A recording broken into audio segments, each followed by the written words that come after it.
ગુજરાત કોંગ્રેસમાં મોટા ફેરફાર થવાના એંધાણ. કોંગ્રેસ સંગઠનમાં મોટા ફેરફારની આશંકા. 2027 વિધાનસભાની ચૂંટણી પહેલા ફેરબદલ થઈ શકે છે. પ્રદેશ કોંગ્રેસ પ્રમુખ અમિત ચાવડા દિલ્હી પહોંચ્યા. તુષાર ચૌધરી પણ દિલ્હી દરબારમાં. નવા સંગઠન પર કોંગ્રેસ આખરી મહોર મારશે. વિધાનસભા ચૂંટણી પહેલા સંગઠન વધુ મજબૂત કરાશે. પ્રભારી મુકુલ વાસનિક સાથે સંગઠન અંગે ચર્ચા થશે. સંગઠનમાં નવા ચહેરાઓ અને યુવાનોને સ્થાન અપાશે. જેનઝી આંદોલન પછી નવા યુવાનોને સ્થાન અપાશે. ઓગસ્ટ મહિનાના અંત સુધીમાં જાહેરાત થશે તેવી જાણકારી. સંવાદદાતા પ્રણવ જોડાઈ ગયા છે વધુ જાણકારી સાથે. પ્રણવ, ગુજરાત કોંગ્રેસમાં શું ફેરફાર થઈ શકે છે?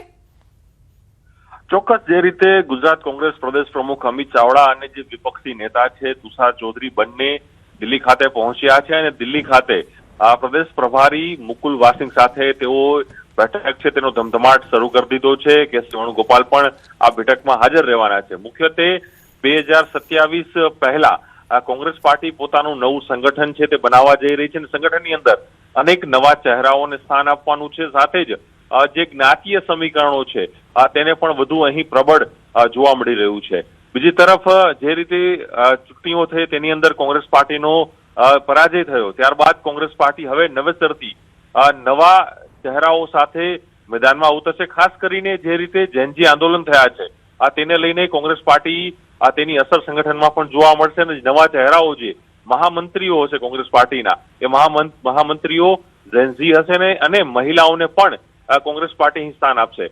પ્રદેશ પ્રમુખ સહિત વિપક્ષ નેતાઓ દિલ્હી છે. દિલ્હીમાં મંથન થઈ રહ્યું છે, તેની આખરી ઓપ છે તે અપાઈ રહ્યો છે અને ઓગસ્ટના અંત સુધીમાં કોંગ્રેસ પાર્ટી પોતાનું 2027નો જે રોડમેપ છે તે અંતર્ગત જે સંગઠન છે તે સંગઠન નવું જાહેર કરી દેશે તે પ્રકારની હાલ માહિતી મળી રહી છે.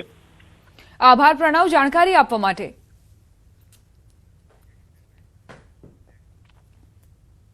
સમાચારોમાં આગળ વધીએ. ભાવનગર ઝેરી દારૂ કાંડમાં વધુ એકનું મોત થયું છે. ઝેરી દારૂ પીવાથી મોતનો આંકડો 9 થયો.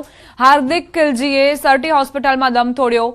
હાર્દિક હરેશભાઈ કિલજી નામના યુવાનનું સારવાર દરમિયાન મોત નીપજ્યું છે. ઝેરી દારૂ પીવાથી 61 લોકોને અસર પહોંચી છે. 37 દર્દીઓ હાલ સારવાર હેઠળ છે. હજુ પણ 3 વ્યક્તિઓની હાલત અતિ ગંભીર છે. શહેરની અલગ અલગ 7 હોસ્પિટલમાં દર્દીઓ દાખલ છે. 14 જેટલા દર્દીની હાલત સુધારા પર છે. અત્યાર સુધીમાં 9 લોકોના મોત થયા. 17 લોકો સાજા થતા ડિસ્ચાર્જ કરવામાં આવ્યા છે.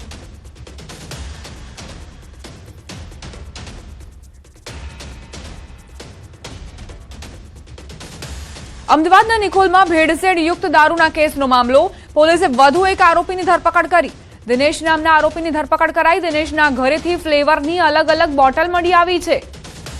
નિકોલમાં ભેળસેળ યુક્ત દારૂના કેસનો મામલો. પોલીસે વધુ એક આરોપીની ધરપકડ કરી છે. તમામ જે જિલ્લાઓ છે ત્યાંની પોલીસ આ સઘન ઓપરેશન પાર પાડી રહી છે, કેમ કે ભાવનગરમાં જે બન્યું તે બાદ વધુ આવું કાંડ ન બને અને જે લોકો દારૂનું સેવન કરી રહ્યા છે, ગેરકાયદે રીતે સેવન કરી રહ્યા છે, તેમને આ નકલી દારૂ ન મળે તે માટે પોલીસ પ્રયત્નો કરી રહી છે.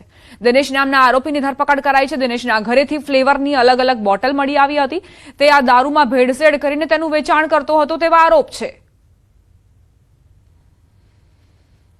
અમદાવાદમાં નિકોલમાં ઘટના બની છે કે જ્યાં ભેળસેળ યુક્ત દારૂ બનાવનાર વ્યક્તિની ધરપકડ કરવામાં આવી છે. પોલીસ હજુ એ તપાસ કરી રહી છે કે આ વ્યક્તિની સાથે અન્ય કોઈ સંડોવાયેલું છે કે કેમ, કે પછી નફાની લાલચે આ વ્યક્તિ જ માત્ર ભેળસેળ કરતો હતો.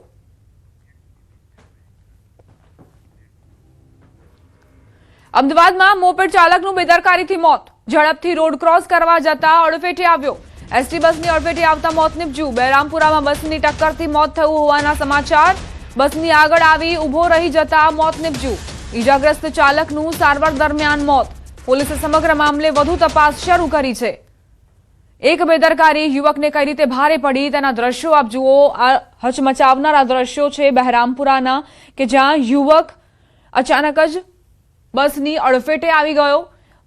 તે જોયા વગર જ અને રોડ ક્રોસ કરવા જઈ રહ્યો હતો અને તે દરમિયાન બસની ટક્કરના કારણે તેને ગંભીર ઈજાઓ પહોંચી અને હોસ્પિટલમાં સારવાર દરમિયાન તેણે દમ તોડ્યો.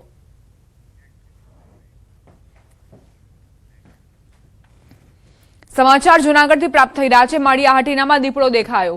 જૂની ઇમારતની અગાસી પર આ દીપડો ચડ્યો હતો. ગામમાં દીપડાની અવરજવરથી લોકોમાં ભય વ્યાપ્યો છે. દીપડાની અવરજવરથી વન વિભાગ દોડતું થયું. દીપડાને પકડવા માટે વન વિભાગે કવાયત શરૂ કરી છે.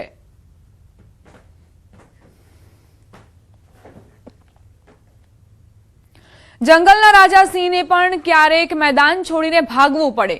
મેંદરડાના કેનેડીપુર ગામમાં કંઈક આવી જ ઘટના બની છે, જ્યાં શિકારની શોધમાં ગામમાં ઘૂસી આવેલો સિંહ ગાયોના ઝુંડ વચ્ચે પહોંચી ગયો. સિંહે શિકાર માટે આગળ વધવાનો પ્રયાસ કર્યો, પરંતુ એક ગાયે હિંમતભેર તેનો સામનો કર્યો. ગાયના આક્રમક વલણથી સિંહ પણ અચંબામાં પડી ગયો અને આખરે શિકાર કર્યા વગર જ ગાયોના ઝુંડમાંથી પાછો ફર્યો. જંગલના રાજા અને ગાય વચ્ચેની આ અનોખી ટક્કરનો આખો ઘટનાક્રમ નજીકના સીસીટીવી કેમેરામાં કેદ થયો છે. હવે આ વિડીયો પણ ચર્ચાનો વિષય બન્યો છે. એક ગાયની હિંમત સામે સિંહે પીછેહટ કરવી પડી.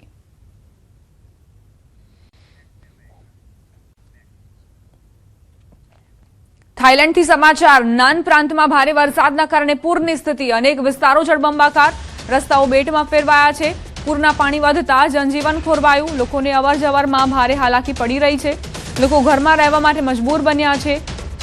બહાર પણ નથી નીકળી શકાતું. જે જીવન જરૂરિયાતની ચીજવસ્તુઓ છે તે પણ નથી ખરીદવા જઈ શકાતી. અનેક વિસ્તારો એવા છે કે જ્યાં જળબંબાકારની સ્થિતિ. લોકો આ જ પ્રકોપની વચ્ચે જીવવા માટે મજબૂર છે. લોકોના ઘરોની અંદર પણ પાણી ભરાયેલા છે. પાણી ઓસરી નથી રહ્યા, જેના કારણે લોકો પરેશાન થઈ રહ્યા છે.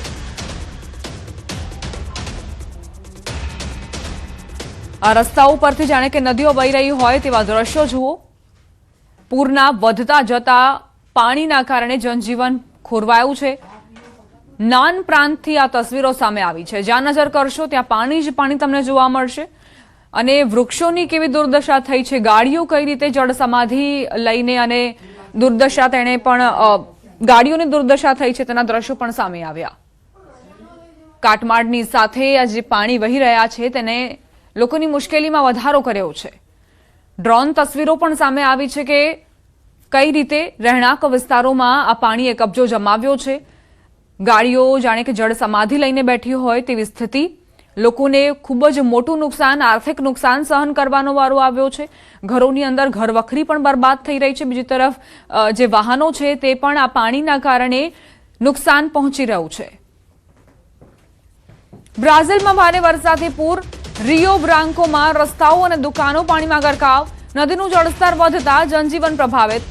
જગવારાઓમાં 40 પરિવારોનું સ્થળાંતર કરાયું છે. પાણીના વધતા જતા જળસ્તરના કારણે અનેક દુકાનો બંધ. ભારે વરસાદની આગાહીને લઈને તંત્ર એલર્ટ છે. બ્રાઝિલથી આ તસવીરો સામે આવી છે. ભારે વરસાદના કારણે જનજીવન પર માઠી અસરો. રિયો બ્રાન્કોમાં રસ્તાઓ અને દુકાનો પાણીમાં ગરકાવ. સતત જે જળસ્તર વધતું જઈ રહ્યું છે તેના કારણે લોકોને પરેશાની થઈ રહી છે. રોડ રસ્તા પરથી જાણે કે નદીઓ વહી રહી હોય તેવી સ્થિતિ. જગુઆરાઓમાં 40 પરિવારોનું સ્થળાંતર કરવામાં આવ્યું છે, કારણ કે નીચાણવાળો વિસ્તાર હોવાના કારણે અહીં ખૂબ જ ભય તોડાઈ રહ્યું છે.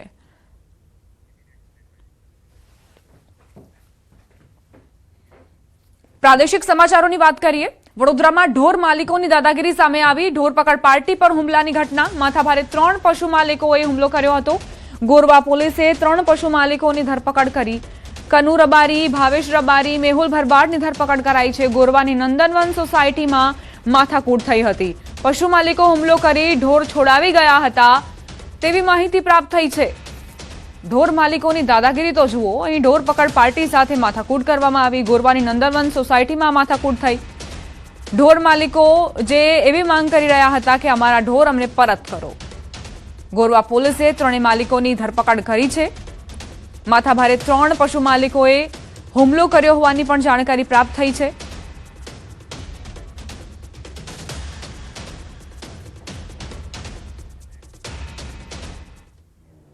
ભરૂચ શહેરમાં સ્વચ્છતા જાળવવા અને મુખ્ય માર્ગો પરથી જીવીપી દૂર કરવાના અભિયાન હેઠળ ભરૂચ નગરપાલિકા દ્વારા કડક કાર્યવાહી હાથ ધરાઈ છે.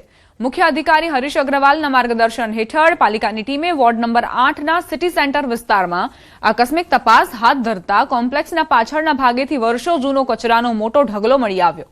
પાલિકાના સેનેટરી ઇન્સ્પેક્ટર ભૂમિ સેવકની ટીમે સ્થળ પર તપાસ કરતા જાહેરમાં કચરો ફેંકવામાં આવતો હોવાનું સામે આવ્યું હતું. ખુલ્લામાં પડેલા કચરાના કારણે રખડતા પશુઓ કચરો ફેંદતા હોવાથી વધુ ગંદકી ફેલાતી હોવાની પણ સ્થિતિ જોવા મળી હતી. જેને પગલે પાલિકા તંત્રે સિટી સેન્ટરના સંચાલકોને 2000નો દંડ ફટકાર્યો. સાથે જ કચરાનો તાત્કાલિક નિકાલ કરવા માટે 12 કલાકનું અલ્ટિમેટમ આપ્યું હતું. એ લોકો લોકોની બહાર કચરો નાખવાની એક જે ટેવ સમજો એ ચાલુ છે. અહીંયા અમે પ્રેસિડેન્ટને મળીને અત્યારે પાછળ બહુ 2-3 ખાસો બધો એવા કચરામાં એ લોકોએ ભેગો કરી અને હવે એમને 12 કલાકનો અમે ટાઈમ આપેલો છે કે અમને સાફ કરીને આપો. અને હવે પછીનો જે તમારો રોજે રોજનો કચરો છે એ અમારા નગરપાલિકાના ડોર ટુ ડોરના ટેમ્પો આવે છે એમાં આપી અને અમને સાથ સહકાર આપો એટલી અમારી અપીલ છે. દાહોદના ફતેપુરાની ટચ ધ લાઇટ નામની ખાનગી શાળામાં સરકારી શાળાના વિદ્યાર્થીઓ માટેની કિટ અને શૈક્ષણિક સામગ્રી મળી આવી, જેને લઈને જિલ્લા વહીવટીતંત્રએ તપાસ શરૂ કરી છે. પ્રાદેશિક કમિશનર સહિત 3 તાલુકા પ્રાથમિક શિક્ષણ અધિકારીઓની ટીમે શાળાની મુલાકાત લઈ તપાસ હાથ ધરી છે. સરકારી સામગ્રી ખાનગી શાળામાં કેવી રીતે પહોંચી અને તેમાં કોઈ અધિકારી કે કર્મચારીની સંડોવણી છે કે નહીં તે અંગે તપાસ શરૂ કરાઈ છે. દરમિયાન શાળાના 3 ટ્રસ્ટીઓ અર્ધ સરકારી શૈક્ષણિક સંસ્થાઓમાં ફરજ બજાવતા હોવાની માહિતી સામે આવી, જેમાંથી પૂર્વીબેન ઉપાધ્યાયને સીઆરસી કોર્ડિનેટર તરીકેની ફરજમાંથી મુક્ત કરવામાં આવ્યા હોવાનું જાણવા મળ્યું છે. તેમાં ઘણી સામગ્રી જે સરકારી સ્ટોક હોય તેમાંથી આવેલી છે, જ્યારે જે સ્ક્રીન છે તે અત્યારે પ્રાથમિક રીતે કોઈ એક શાળામાંથી અહીં આવ્યા હોવાનું અમારા ધ્યાને આવ્યું છે. હજી અમુક નિવેદનો નોંધવાના બાકી છે. સંપૂર્ણ વિગતો જ્યારે તૈયાર થશે ત્યારે અમે એને પૂરો રિપોર્ટ બનાવીને સરકારને સુપરત કરીશું. દાહોદ જિલ્લાની ફતેપુરા તાલુકામાં આવેલી ટચ ધ લાઇટ સ્કૂલમાં જે ખાનગી શાળાની અંદર સરકારી શૈક્ષણિક સાહિત્ય મળી આવ્યા બાદ જે તપાસનો વેગ શરૂ કરવામાં આવ્યો છે. અત્યારે પ્રાદેશિક કમિશનર સહિત જે જિલ્લાની ટીમો પણ કામે લાગી છે અને જિલ્લાની ટીમો દ્વારા સમગ્ર મામલે હાલ નિષ્પક્ષ તપાસ કરવામાં આવી રહી છે.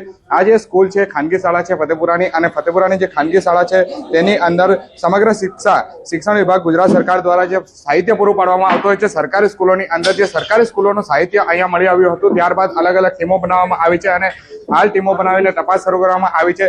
4 જેટલી LED સ્ક્રીન સહિતની જે સમગ્ર સામગ્રી હતી તેને તપાસ કરવામાં આવી રહી છે. સાથે સાથે પ્રાદેશિક કમિશનરની ટીમો દ્વારા આ જે કઈ સરકારી શાળાઓમાંથી આ સામગ્રી અહીં લાવવામાં આવી હતી તેની પણ તપાસ કરવામાં આવી રહી છે. કેટલા વ્યક્તિઓ આની અંદર સામેલ છે તેની તપાસ હાલ શરૂ કરવામાં આવી છે. સૌરભ ગેહલોત, ન્યૂઝ 18 ગુજરાતી, દાહોદ. અમદાવાદથી સમાચાર. દુષ્કર્મના દાનવને 20 વર્ષની સખત કેદ ફટકારવામાં આવી. 15 વર્ષની સગીરા સાથે દુષ્કર્મ આચર્યું હતું. વર્ષ 2021ના નિકોલ પોક્સો કેસનો ચુકાદો આવ્યો. પ્રેમજાળમાં ફસાવી સગીરા સાથે દુષ્કર્મના કારણે સગીરા ગર્ભવતી બની હતી. બાળકીનો ડીએનએ કોર્ટ આરોપીની સજા માટે મહત્વનો પુરાવો સાબિત થયો છે. આરોપી દેવરાજ ચૌધરી સામે નિકોલ પોલીસ સ્ટેશનમાં આઈપીસી અને પોક્સો એક્ટ હેઠળ ગુનો નોંધાયો હતો. હાલ અન્ય એક ગુનામાં આરોપી ઉત્તર પ્રદેશની જેલમાં બંધ છે. સ્પેશિયલ પોક્સો કોર્ટે પીડિતાને ₹4 લાખ વળતર ચૂકવવાનો પણ આદેશ કર્યો છે.